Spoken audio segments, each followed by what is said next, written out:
Lord of life and love, we thank you for the gift of another day, for your presence in our lives all the time. And Lord, I especially thank you as we gather here today for the ministry, your ministry through United Methodist Men throughout this conference and even throughout the world.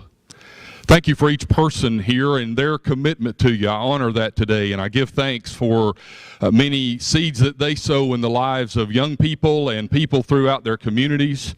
As we gather here, we're reminded that we're not in this alone, either as individuals or individual local churches, but all throughout Holston there are ministries that are happening in your name. And we give you thanks and we honor you this day. Thank you for the time we've already had to worship you, for these musicians who have led us and reminded us that it is in you that we live and move and have our being, and that it is in you that we've been given a mission and a purpose to fulfill and to further your kingdom in this world. So we give this day to you. Bless and guide us and teach us not only this day, but every day, that we might better represent you and truly be your people. In the name of Jesus, amen. So I'm Eric Nolfel, your conference president, and I have a few other conference officers here I want to introduce and just tell you who they are. Tom Mitteray, our conference secretary and prayer advocate, he is here over there. You'll meet him in just a minute as he comes and talks about our financial report to you. And we've got our North and South Vice Presidents here, Dan Taylor and Powell Kidd, who is also our Kingsport District President. We have a couple of other district presidents here, Jim Bowen from Chattanooga, back there, Don Henry from Cleveland, Joe Cunningham, who you met earlier, from Knoxville. Who else? Okay.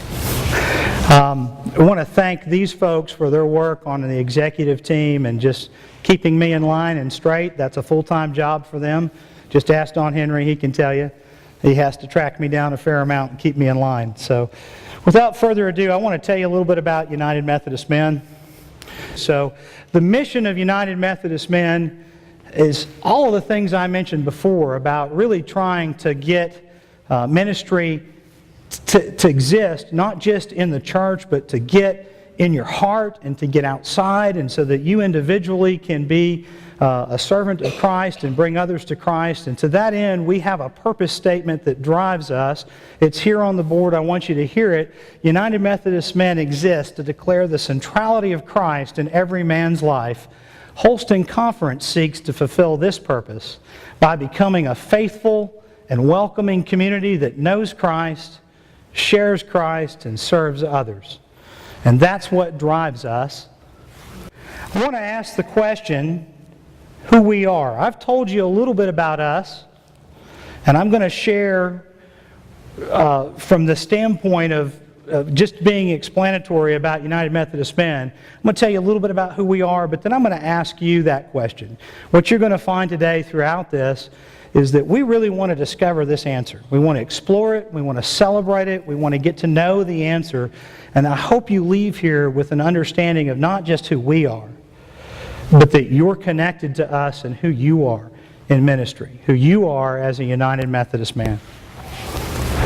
I'll give you a few numbers, and this will probably be besides Tom's part with finances, I hope this will be most of the numbers you see about us. This is a listing of the chartered United Methodist Men groups by district. We have a little over 900 churches. There's about 90 groups, so we're running right about 10%. And we look at this because chartering means a little something to us. It's how we communicate, it's how we organize, it's the way in which I know who you are. I can't be at 900 churches or 12 districts, and other than having people call me, for me to know that they're there, that they're in ministry, that they exist, the chartering system does that. We'll talk a little bit more in a minute about chartering and what that means in terms of the support of the General Commission and how that works as well. So these are our numbers. We are, however, men's ministry. We are an extension of the church, of our mission as United Methodists. We are an extension of the purpose of declaring the centrality of Christ, of seeking to make disciples of Christ and transform the world. That is who we are. We are lay folk and clergy folk alike. We come from big churches, small churches, cities and countrysides. We are organized and not so organized. Ministry occurs spontaneously everywhere we go. You can find men's ministry defined as a group, usually around Saturday morning somewhere. Smell the sausage and the bacon and you'll find it.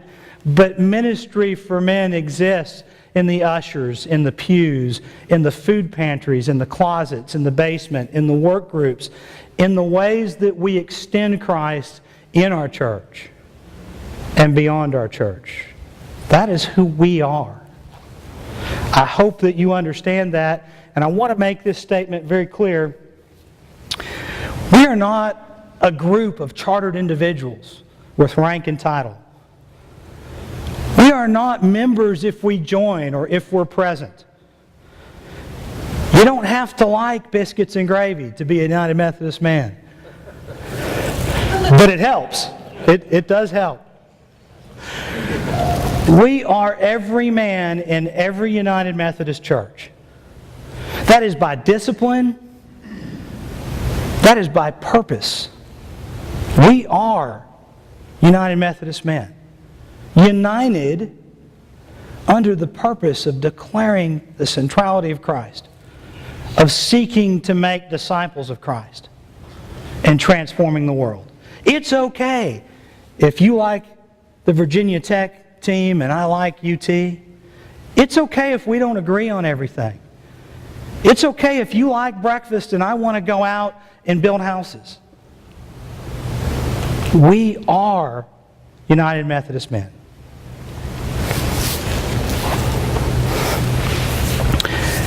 We are organized under a general commission for United Methodist men and set apart by the discipline of the United Methodist Church, which declares that every church should have a group of United Methodist men.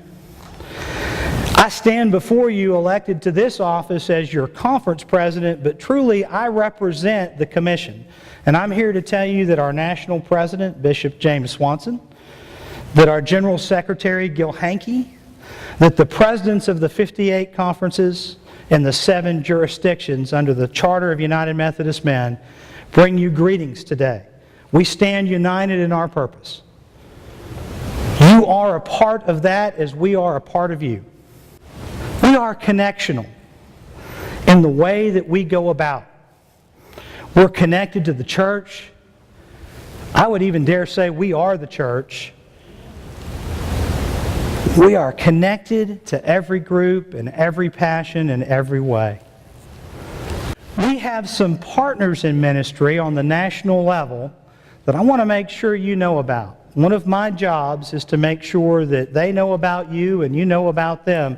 And one of the ways that we're connected and one of the reasons that charters and that sort of coming online with us helps, charters provide a small income that provides support to these ministries. So by being a United Methodist man in a chartered group, you are scouting and you are these partner ministries. You are Strength for Service.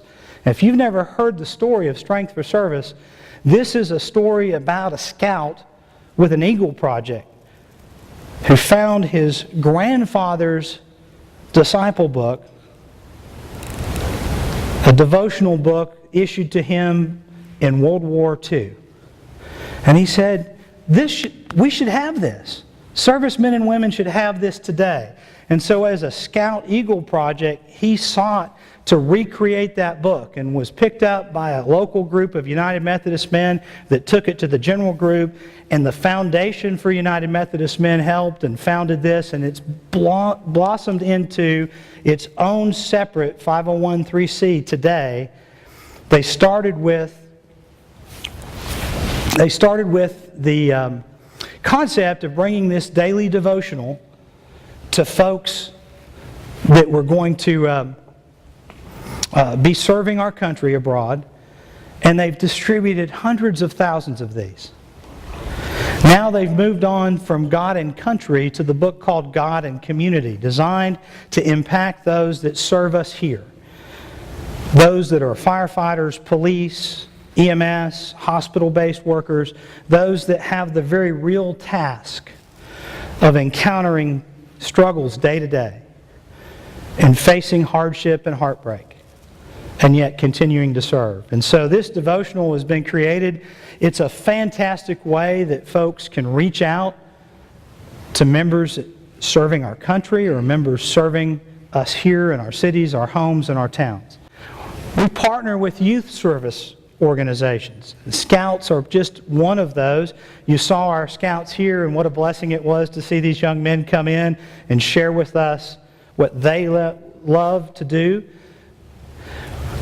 We're building tomorrow's leaders by providing space and support and influence and leadership in these youth-serving organizations. And I want to tell you about them. And each of these will come up here, and you'll see them: 4-H, Boy Scouts, Girl Scouts, Campfire, Big Brothers and Big Sisters, and American Heritage Girls. And most of us know a lot about Scouts, but you may not know about some of these others. So I've got a couple of slides here that tell you a little bit about each of these organizations, how they're chartered, what they do, what they represent, and a little bit about numbers.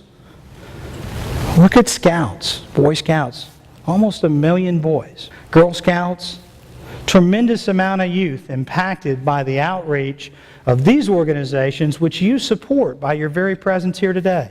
My son got involved in 4-H, and some of you know he's lost his mind at 13. He's decided to go ride bulls.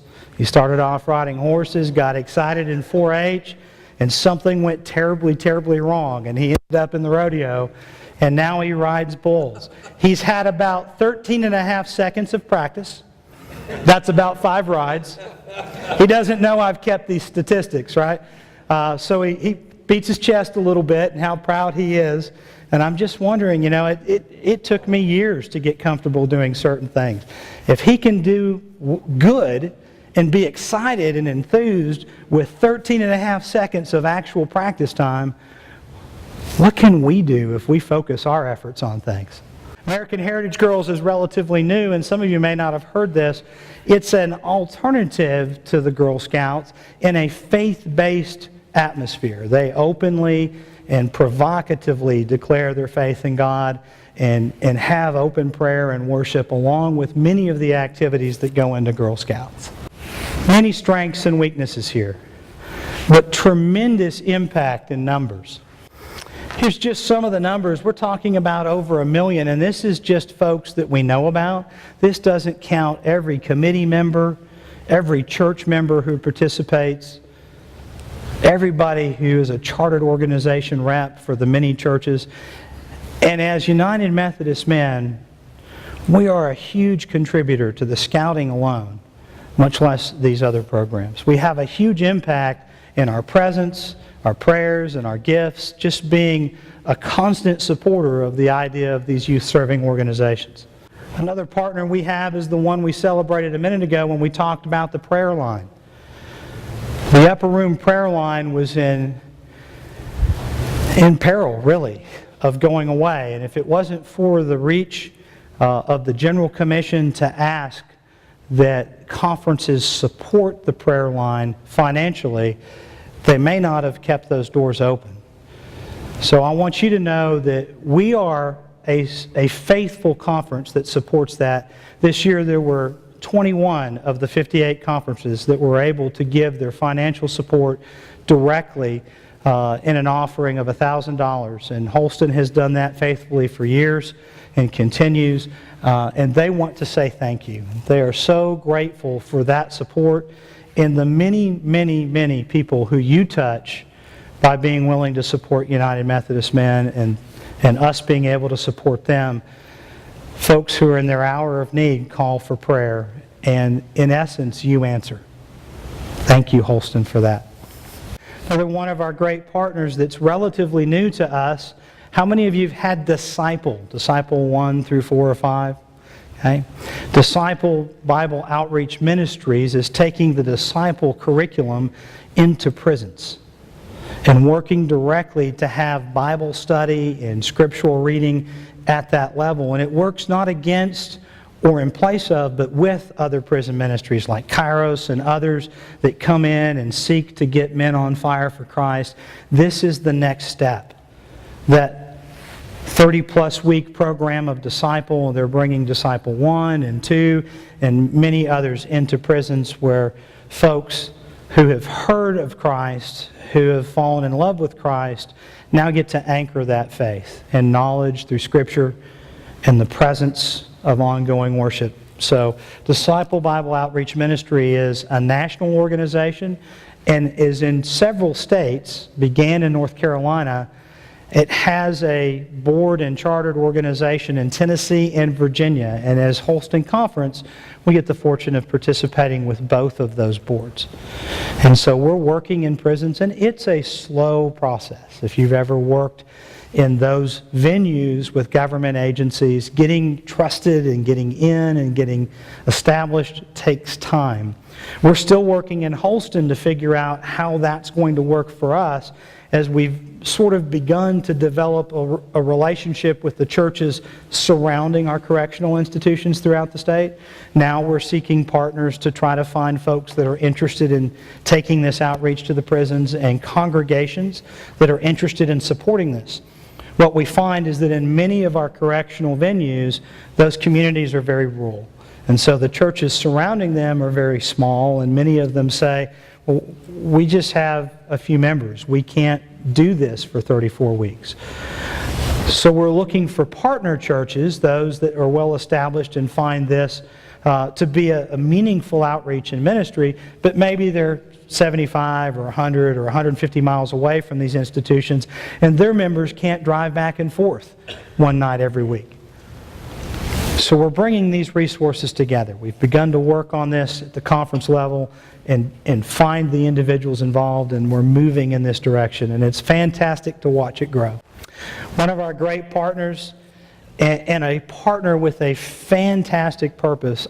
My heart just breaks when we start to talk about the feeding ministries and ministries with the poor. And there are so many things here that if you begin to look into this, it'll break your heart too.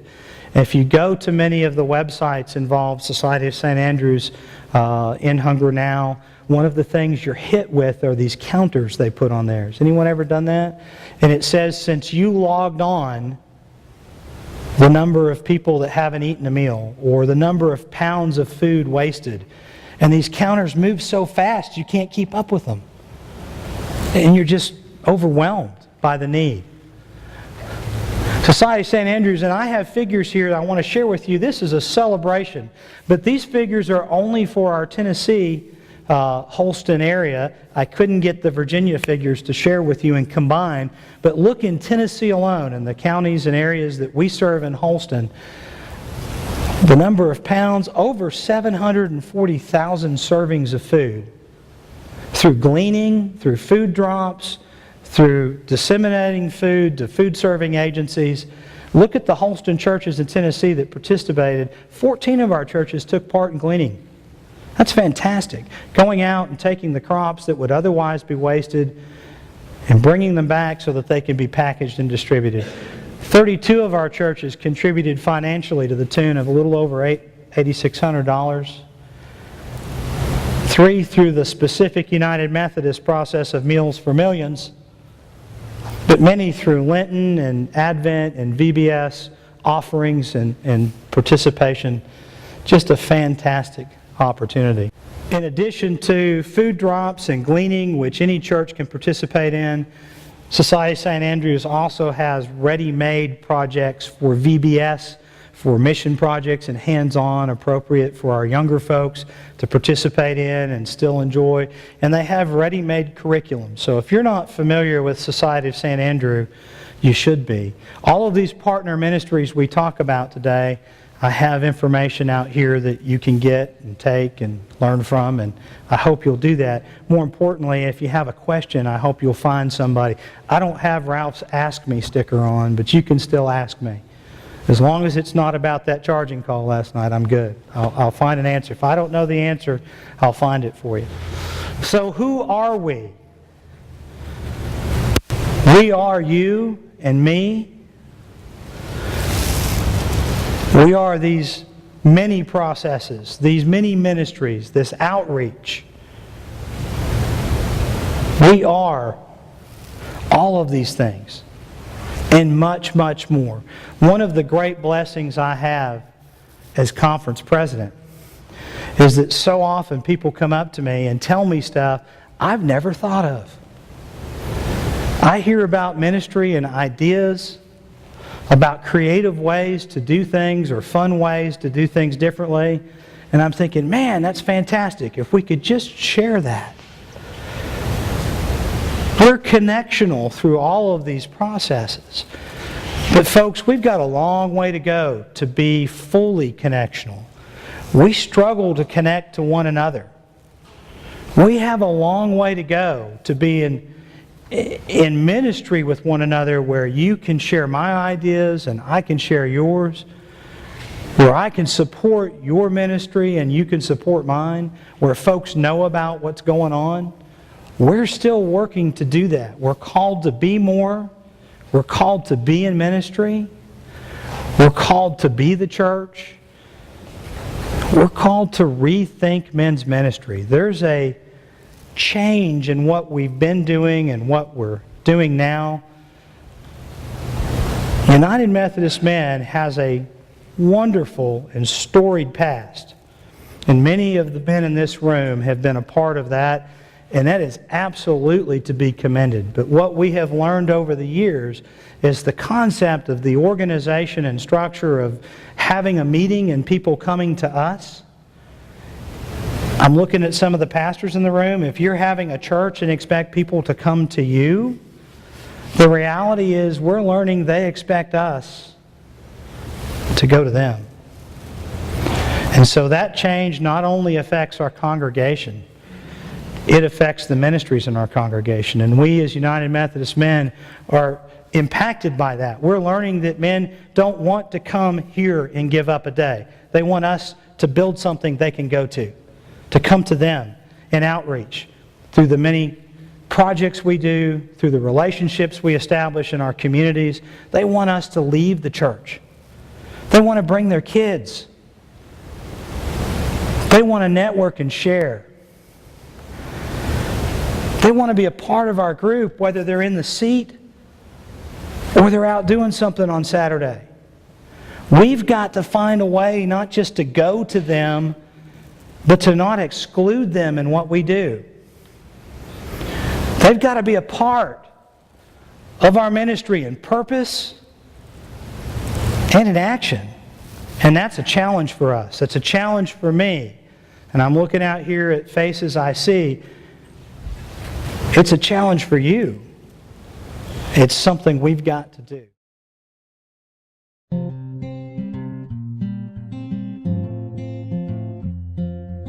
There's an opportunity for us to really rethink what men's ministry is within the church. Oftentimes, men's ministry has been seen as a group of men that might meet within the church. Oftentimes, it's a kind of a breakfast thing. It's a breakfast club. Many of the men's organizations that have been within churches are very similar to service organizations that you'd find outside the church. The problem is this. All of men's ministry is extremely difficult because men are hard to reach. You know, many women come to church and kids, and guess what? The guy's at home. The new form of men's ministry, it includes the guy that doesn't show up. The church needs to say something to men that can be interpreted by them as, we love you. And when it says that, it's not, we love you if you clean up. It's not, we love you if you're going to behave. It's not, we love you if you're going to stop doing those things that you're doing right now. It's just that we love you like you are. But the whole point is walking with God to the point where you're increasingly given up to God, surrendered to God, and resembling everything about God that you worship. To the point where someone looks at you and what they see is, that person looks an awful lot like what I've been told that Jesus looks like. So I do think we have an opportunity not only to rethink church, but to rethink men's ministry And when we do that, we're gonna cause the church just to come alive and literally become the hands and feet of Christ.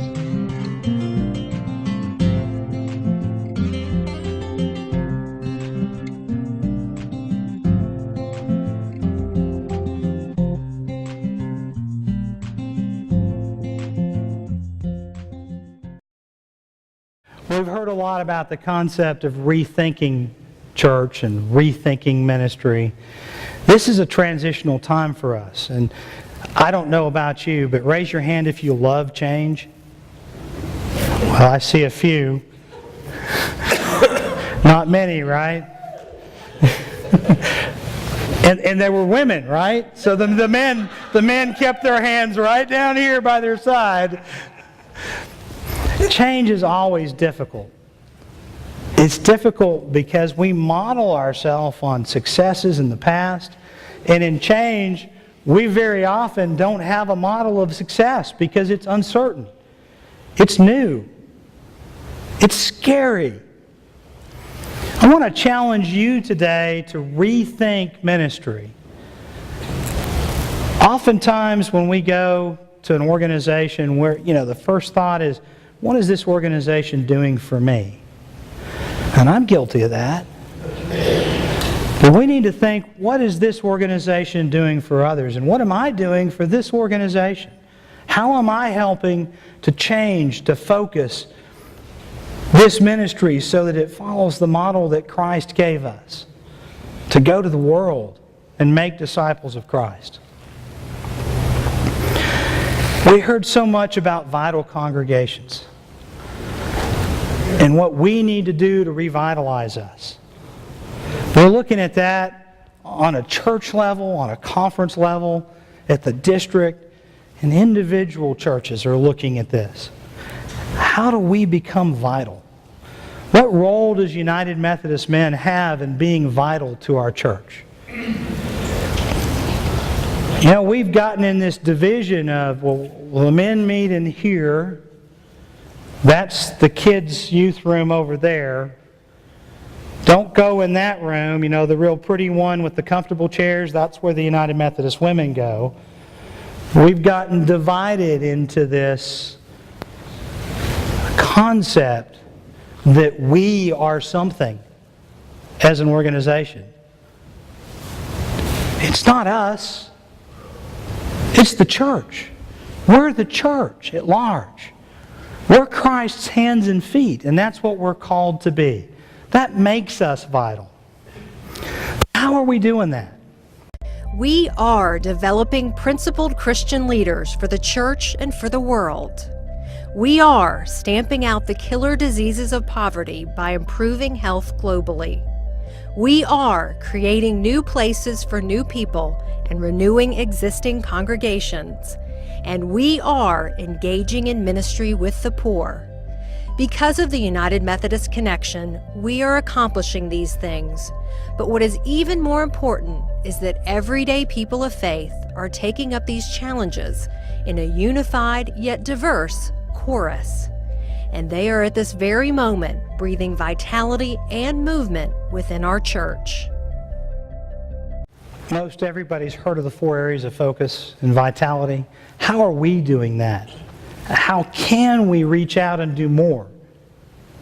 Developing principled Christian leaders. We're doing our part through things like understanding men's ministry with Man in the Mirror, through the many ways that we fellowship and network with each other, through educational training, through the National Association of Conference Presidents, our national gathering, and something I'm quite proud of here, which is the evangelistic and workshop-based thing that we do called Calling All Men. And if you've not had a chance to participate in that, I hope that you will.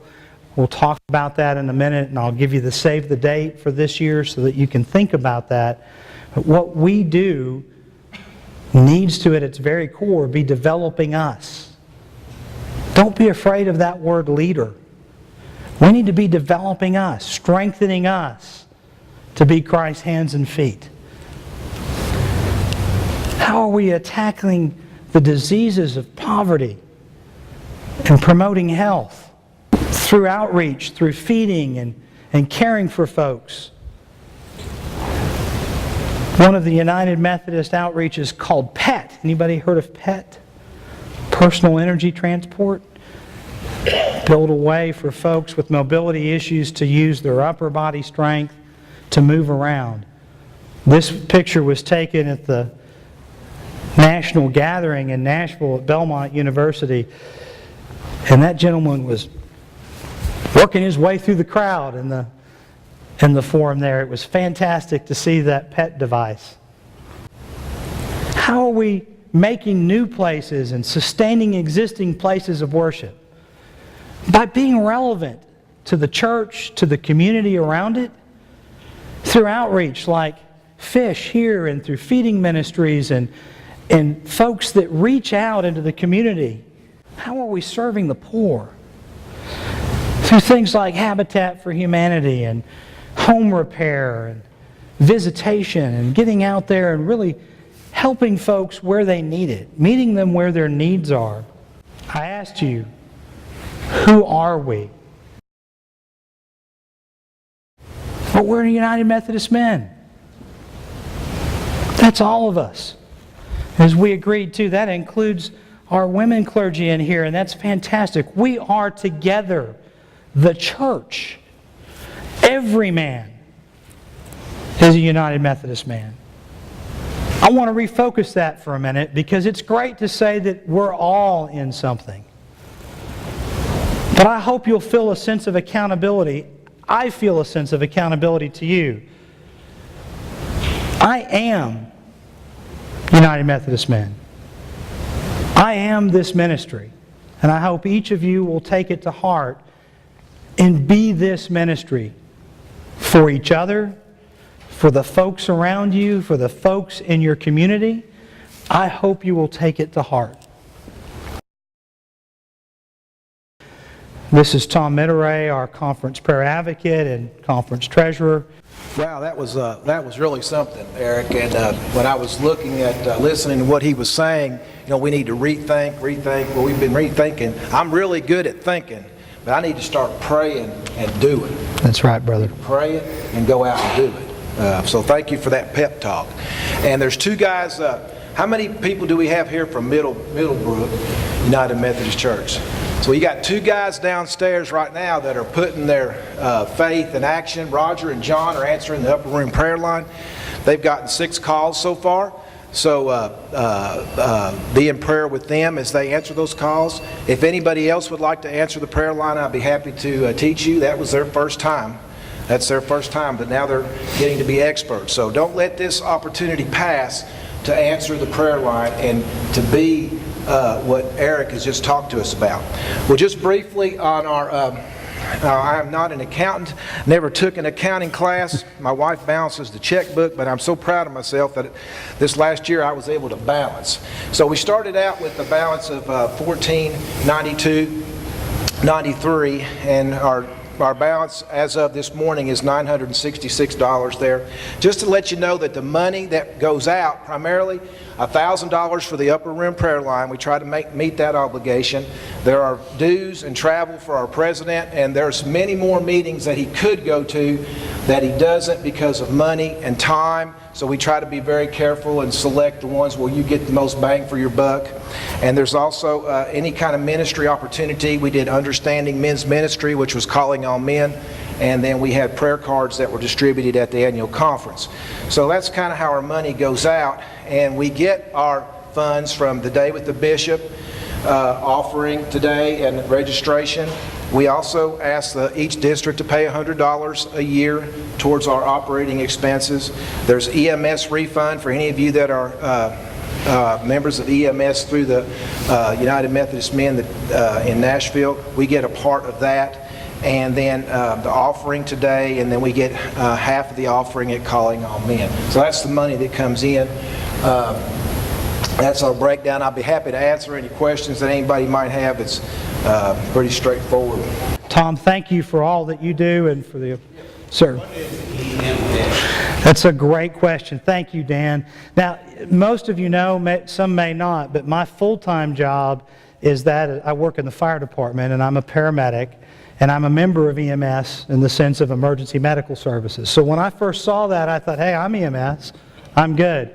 But EMS for us stands for Every Man Shares. And this is our extra mile giving that goes directly to our foundation through United Methodist Men. And we receive a refund or a give back for those in our conference and various districts that participate in that. But the foundation supports things like scouting and the National Jamboree and Bibles and devotionals and things that we choose to do from United Methodist Men that our foundation underwrites. Most of that income for the foundation comes through EMS and Legacy Builders and other extra mile programs that we have. There's a breakdown of EMS, what it is, what it does, where the money goes. That's printed and laying outside on the display table, so if you want to look at that and see how that's done, and if you're not an EMS member, there's a brochure out there for that. I'd encourage you to do that. You can become that extra mile giver, and there's information out there about that. And there's a magazine that I think, is it every other month they put that little magazine out? Yeah. They do. It's quarterly. Wonderful, wonderful magazine, that inspirational magazine, and I think it's is it $40 a month? $45 a year. Well, I'm going to bust your bubble on that. How many of you have one of these smartphones? Okay. Now, or a computer at the house with the internet. They've just come out with an app for your smartphone. For all the different Windows Phone, Apple, and Android now, you can get that magazine free on your phone now.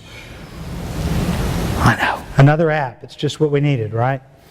Okay. So it's available. The app gives you that for free, but the magazine is a fantastic resource. A lot of the stuff we do is put in there, a lot of the things that connect us, a lot of awards and ministry, and a lot of folks write columns about different things that are very relevant to us and useful and helpful. I remember when I first started this, I was reading that magazine and saw something about a Knoxville church in the Holston Conference. And I looked at Mike Smith, our former president, and he and I both looked at each other, and neither one of us knew about that event. And we're thinking, it's great, it's in the national magazine, but we didn't know about it.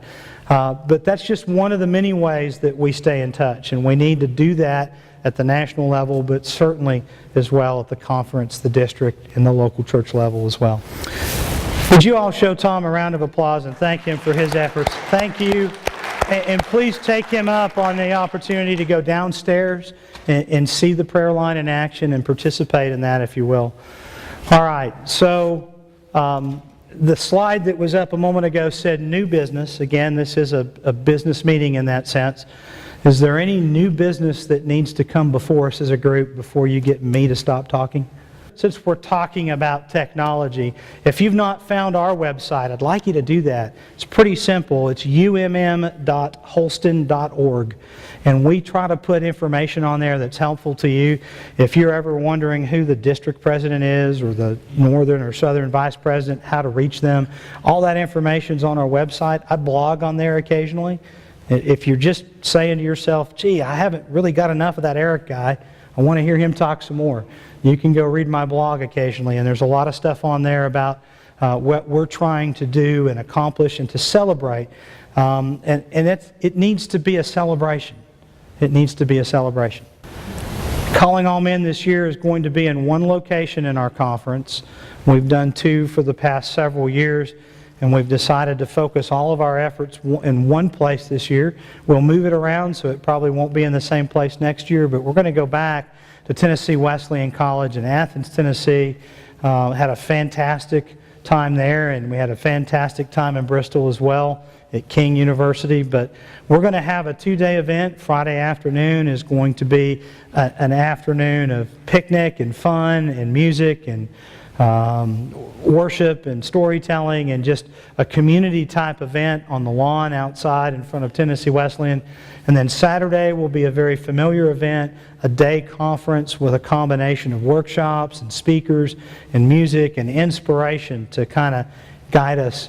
And I hope that you'll consider joining us. You can find us at callingallmen.net. And as we continue to develop information, we'll put it there for you as well. All right. Well, I hope that you've sensed that there's a change.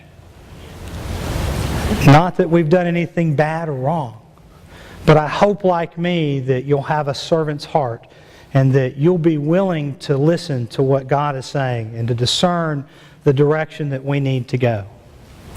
I'm excited about men's ministry. Bishop, we grew this year. We actually have an award to give you later where we actually grew in numbers. And I was surprised in the sense that I didn't expect to be called up and recognized that way by the National Association of Conference Presidents. It's fantastic to know that we're doing good stuff. I hope you don't hear anything negative from us. In the past, maybe we've said, woe is me. We're losing numbers and we're not doing this. But what we're doing is good and right and fruitful. And I'm excited for that. I'm excited for us. And we have a passionate and vibrant ministry that's just waiting to break out and find new purpose and new direction. I'm excited that every man in every church can feel empowered to make this ministry what they want it to be. And that it can be different in Abingdon than it is in Knoxville. And it can be different in the rural community than it is in the inner city. And that it can reach out and be the hands and feet of Christ in a very real way that people can see and touch and experience. We are that ministry. Thank you for letting me come before you today.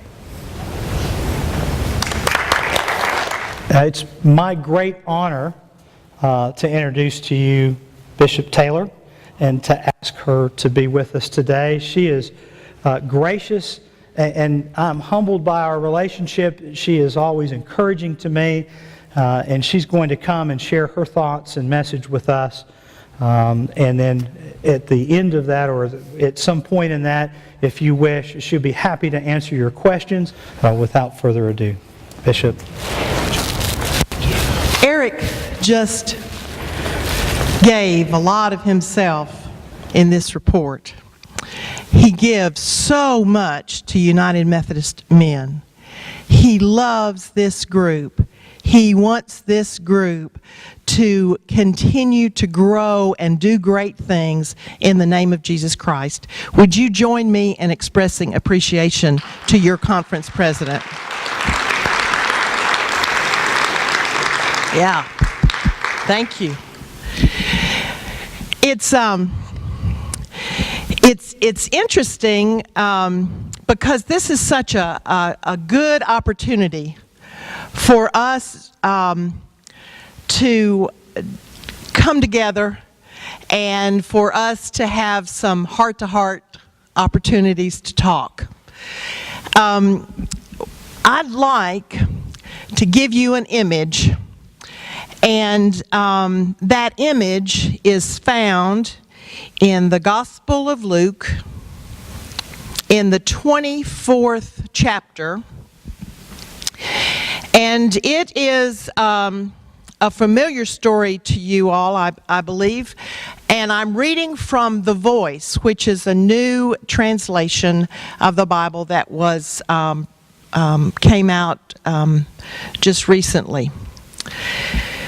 It said, and The Voice, what's a little bit different about this is it invites you to come into the story. You know, this is the book of God's story and our story. Picture this. That same day, 2 other disciples, not of the 11, are traveling the 7 miles from Jerusalem to Emmaus. As they walk along, they talk back and forth about all that has transpired during recent days. While they're talking, discussing, and conversing, Jesus catches up to them and begins walking with them. But for some reason, they don't recognize him. Jesus. You two seem deeply engrossed in conversation. What are you talking about as you walk along this road? They stop. and just stand there looking sad.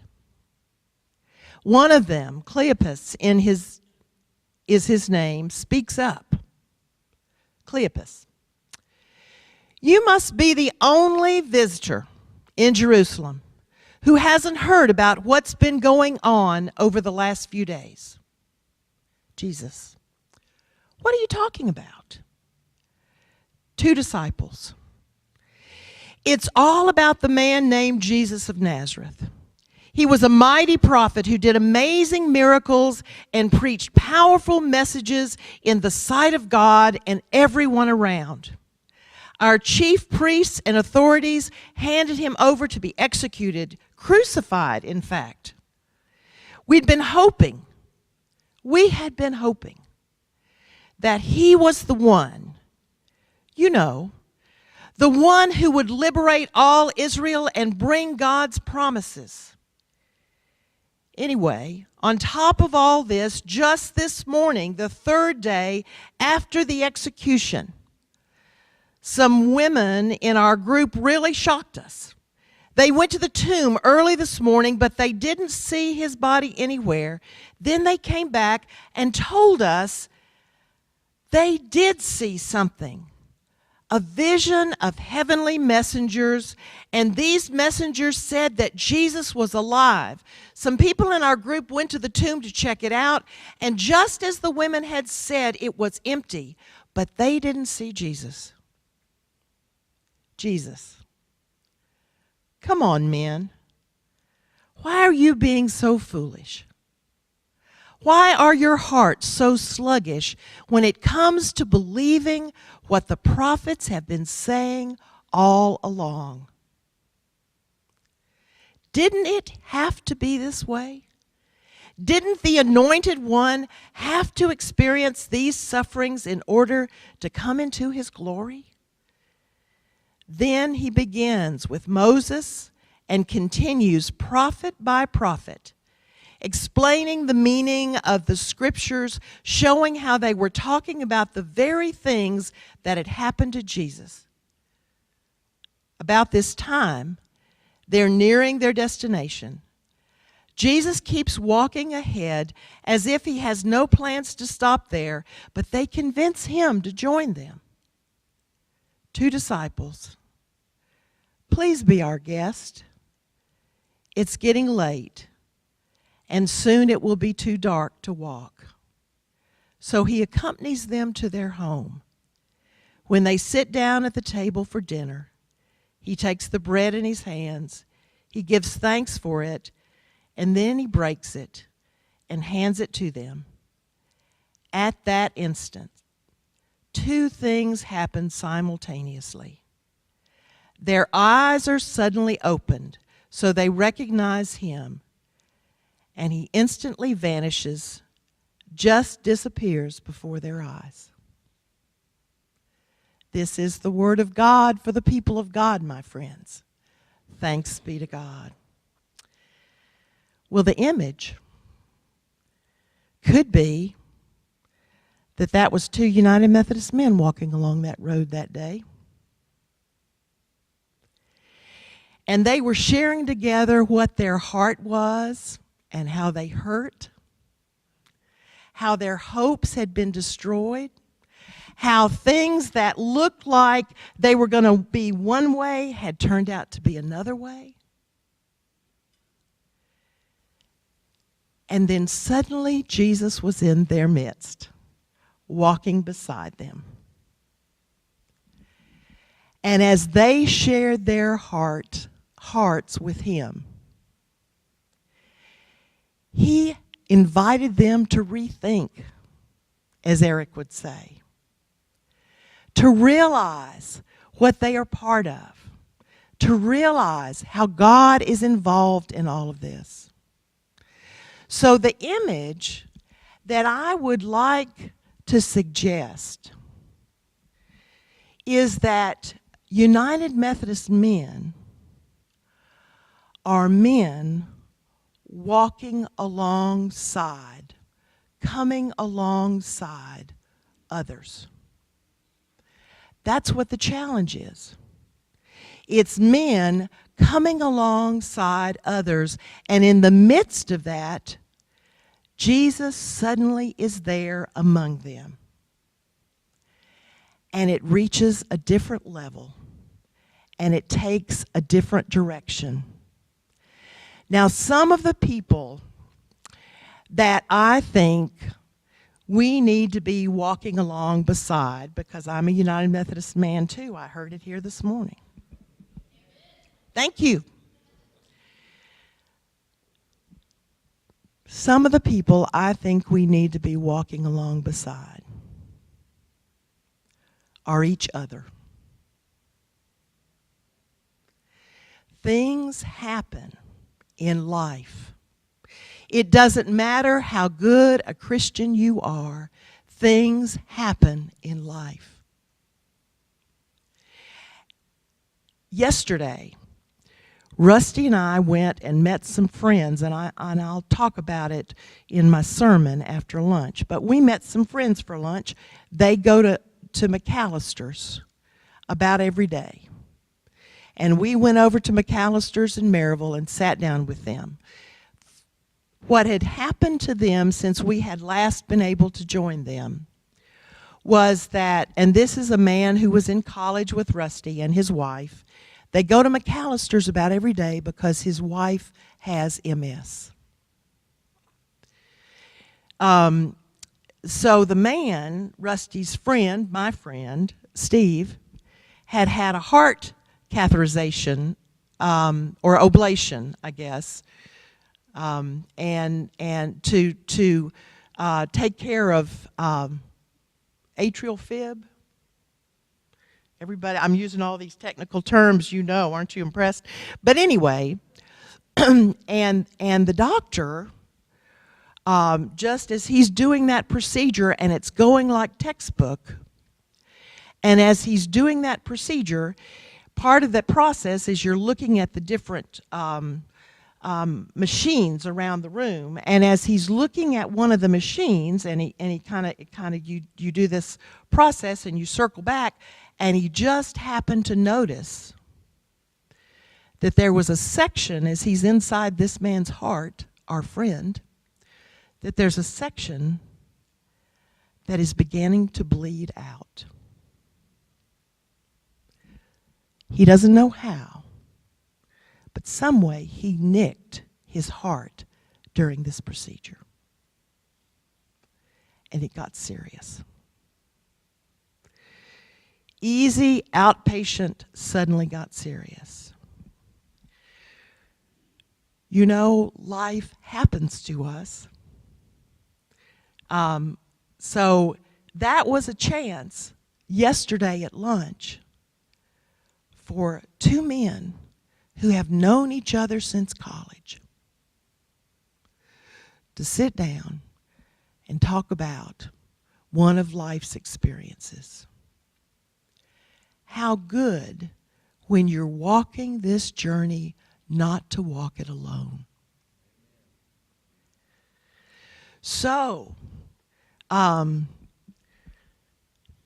United Methodist men need to walk with other United Methodist men. And United Methodist men, I would suggest, need to walk with our neighbors. We need to open our eyes and see who our neighbors are, and sometimes our neighbors have some needs, and we can make a difference so they can have a life. And that's part of what we saw up on the screen. We saw places across this conference where, because of United Methodist men walking along beside, there's a potato drop, there's Stop Hunger Now, there's a food pantry, there's a clothes closet. Just simply walking along life's road with somebody that at some point needs some help. One day, or in the past, that even could have been you walking along and needing some help. It's just caring for one another in Christian love. I'd like to suggest that another person or group that we might try to walk along with are young people. And we had scouts that came up here, those precious Cub Scouts. I was amazed to hear on this floor. I do believe that I was trying to figure out whose shoes were making the marching sound. I'm not sure which one had the shoes that were getting this number, but it was so wonderful to just develop them, to help them develop, to give them guidance, to mentor them, to coach them. That's what Scouts have done for a long time, isn't it? That's what United Methodist Men have been about for a long time, just walking life's journey. One of the churches in our conference has begun having an opportunity where, because they realize that some young people never have the experience of going out and enjoying the out of doors. And so they have, in the fall, put on, and I guess it's a turkey shoot, isn't it? Turkey hunt. Youth turkey hunt.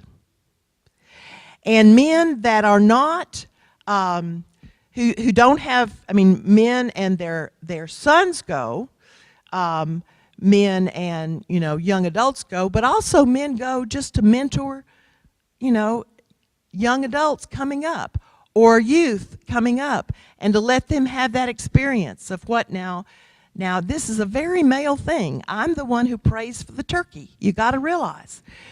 But, that outdoor kind of experience, it's wonderful. And they had like 216 or 225 or something young adults participate in that in the fall. Now, is that when turkey season is? It was last Saturday. Oh, was it last Saturday? Oh, okay. I don't know what happened last Saturday. I was telling the report from last fall, or last. It's not fall at all, is it? I hope there's not a game warden in this group. Anyway, but walking along beside. Have you got? I can think of people. Groups of people we need to walk along beside. But when I think about young folks, I realize that's a generation missing from our churches. And we need to build some relationships. That's what it's about. That's who you walk along beside, is you walk along and befriend somebody. That's not a quick journey. That's taking whatever comes. Because you're there with them, because you're beside them, because you're supporting them. I just give you that image so that we will build those kinds of relationships that as we do that, Jesus shows up and is among us. I was thrilled with what Eric presented up here, and the whole idea of being vital. And part of what I wanted to share with you all is that our church has been on a journey of walking alongside churches and trying to determine what we can learn from each other, how we can learn to be the church in better ways. So there was a study that was done of 32,000 United Methodist congregations in the United States. And that was reported out in 2010, and that study was called the Towers-Watson Study. And this is a group that our denomination employed, and they came up with some information. And so we are working out of that information, that we will learn how to do it in a better way. And out of that then has come additional studies, but it has that, from that 32,000 congregations that they walk beside and they ask some questions, then what has come out of that is that we have greater understanding of what it means to really be the church, and for the church to be alive, vital. And so vital congregations help people grow in relationship with God and neighbor. They help people live out their discipleship. And the study then identified some things that were markers, that were indicators that this church is vital. And so it didn't have anything to do with the size of the church. It didn't have anything to do with whether it was urban or rural. It was just whether God was at work in the midst of what was going on there. In Holston, all of our churches, through the district superintendent's help, have been enrolled. I have 10 minutes? That's all I've got. Okay. In Holston, thank you, Rusty. Churches have all of our churches have been enrolled in a website so that we are reporting information about what's going on in our churches. And every church is getting an email, and if they don't have that technology capability, then their district is. But they are reporting information about what's going on in the life of that church so that we can look at the whole picture and figure out how we can do it better. That's a very John Wesley thing, to go on to perfection. So, part of what the study said was that 15% of our churches are highly vital, 49% of our churches are medium vital, and the rest are low vital and in danger. So I think all of us can find ways to do things better. All right, out of that, then, I would recommend to you 5 practices of fruitful congregations. This is a book by Robert Snazy that talks about churches need to have radical hospitality. And Middlebrook Pike, when we came to the door out there, there were persons who greeted us when we came in today. Were you greeted? Radical hospitality. Passionate worship. Intentional faith development. So we need to be growing as disciples, but then we don't just grow as disciples to get fat and happy. We grow as disciples to do what God wants us to do and to have a clearer understanding of that, and to get out in risk-taking mission and service. And then the 5th one is extravagant generosity. I recommend that book if you have not used it. So we are into this, and we have discovered that with God's Spirit and God's work among us, we can do better as God's people. It's that simple. And then there was, and Rusty has told me about the time, so I want to be careful, but there was, and there has been, ongoing research, so that 2010 wasn't the end of it. And there is, toward vitality research, there's a project that was an 18-month study of churches, and they had some findings as well, to find out not just what your attendance is, but how are you changing your community? How are you reaching out and making a difference? How are you walking along beside people? And then the latest book that came out just here in 2014 is Missional Strategies for Conferences. And it's called 7 Levers. And it's the idea that if you ever took physical science, that there's a way that you, with the fulcrum, can increase, you put the effort, but you're able to do more because you have done this process. So I didn't do good in physical science. Okay. Now, I probably have 5 minutes left. Are there any questions? Anybody want to ask me anything? I think you all are a critical part of the church, and I think you can make a difference.